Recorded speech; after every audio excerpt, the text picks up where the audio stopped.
Hi everyone, welcome back to Code Snippets and welcome back to another tutorial of the JavaScript Bootcamp. And इस lecture में हम pure functions के बारे में बात करेंगे, ठीक है ना? तो प्योर फंक्शंस क्या होता है? Pure functions are basically functions that will provide you the same output given the same set of inputs और arguments at any point of time, ठीक है? तुम कभी भी अगर सेम सेट ऑफ आर्गुमेंट्स और सेम सेट ऑफ इनपुट्स एक function को पास करोगे तो वो तुम्हें हमेशा सेम आउटपुट रिटर्न करके देगा। इस तरह के फंक्शंस को हम जावास्क्रिप्ट में प्योर फंक्शंस बोलते हैं, ठीक है?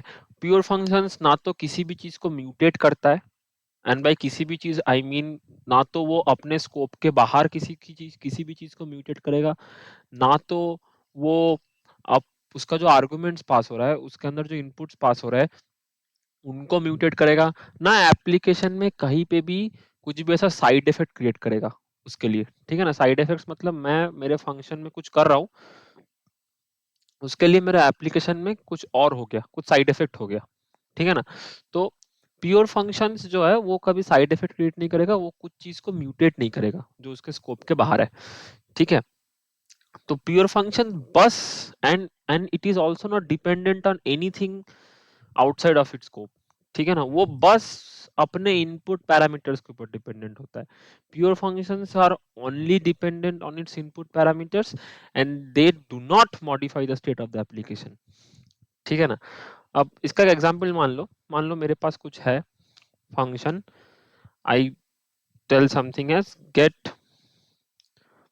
नंबर ही मान लो, ठीक है ना? Get number and I pass a parameter as A and I will return whatever number I pass, I will always return, I will add 10 to it, ठीक है?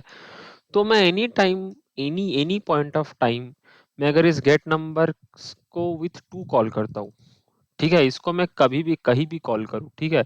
मैं बाहर यहाँ पे 10-15 लाइन का कोड लिख दूँ, मैं 150 लाइन का कोड लिख दूँ, ठीक है ना? उसके बाद जाके मैं फिर भी गेट नंबर ऑफ टू को कॉल करूँ, this will always return me 12, this will always return me 12, right? क्योंकि देखो ये जो फंक्शन है ये जो फंक्शन है ये बस किस पे डिपेंडेंट है? इस फंक्शन में the only variable is a that I can change, right? And the A is the input parameter only, ठीक है? तो ये जो फंक्शन है ये बस एक ऐसा पैरामीटर ले रहा है ए करके, ठीक है? उसके साथ ये 10 ऐड कर रहा है और 10 ऐड करने के बाद उसको रिटर्न कर रहा है, ठीक है? So it is not changing anything else in the application, it is not changing anything in the application, ठीक है? And second, it is only dependent on the input parameters, ठीक है? So this is an example of a pure function, ठीक है? अब pure functions क्यों, अब मान लो मेरे पास अब एक इम्प्योर फंक्शन कैसा हो जाएगा?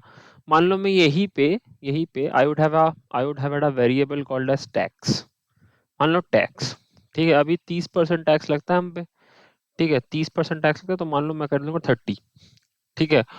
और गेट टैक्स्ड अमाउंट, मैं यहाँ पे कुछ अमाउंट पास करूंगा ए करके, ठीक है? और इसका 70% रिटर्न करूंगा, मतलब 0.7 इंटू ए, 30% कट गया, ठीक है? तो 70% of the amount will be return, तो 0.7 इंटू ए। अब तुम इस गेट टैक्स्ड अमाउंट को अगर मैं यहाँ पे कॉल करता हूँ गेट टैक्स्ड अमाउंट मान लो 1000 रुपए पे, ठीक है? And then later in the code I change my tax to 25%, भगवान का ऐसा हो जाए, ठीक है ना? भगवान का ऐसा हो जाए, and instead of 0.7 I need to do it something as tax by 100 into something like this, ठीक है? और मान लो later in some point of code यहाँ पे कुछ लॉजिक था जिसकी वजह से टैक्स 25 हो गया, हाँ, फाइनेंस मिनिस्टर को थोड़ा दया आया हम लोगों पे और उसने टैक्स को 25% कर दिया, ठीक है?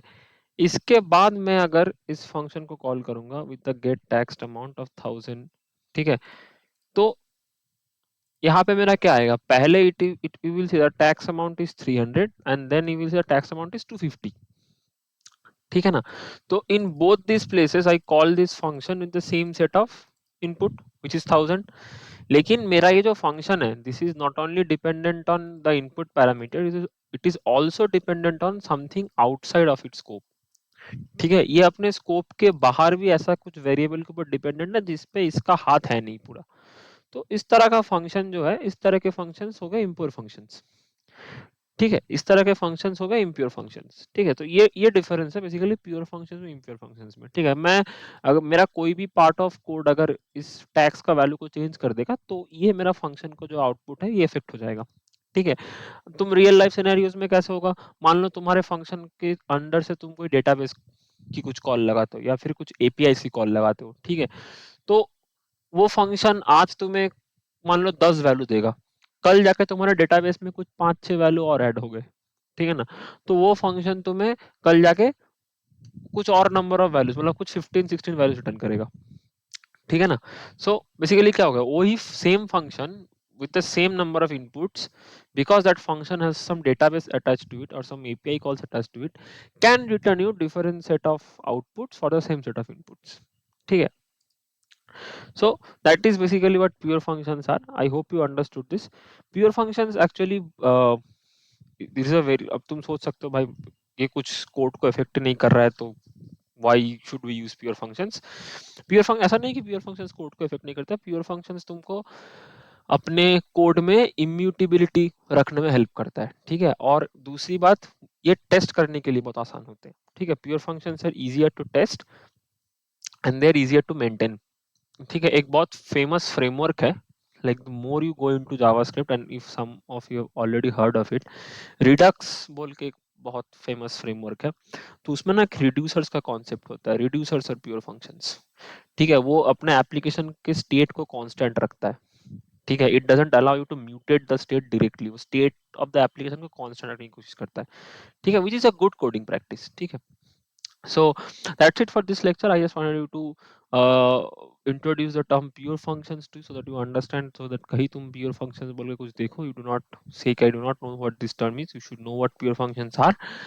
And that's it for this lecture. I will see you in the next one. Thank you. Bye bye.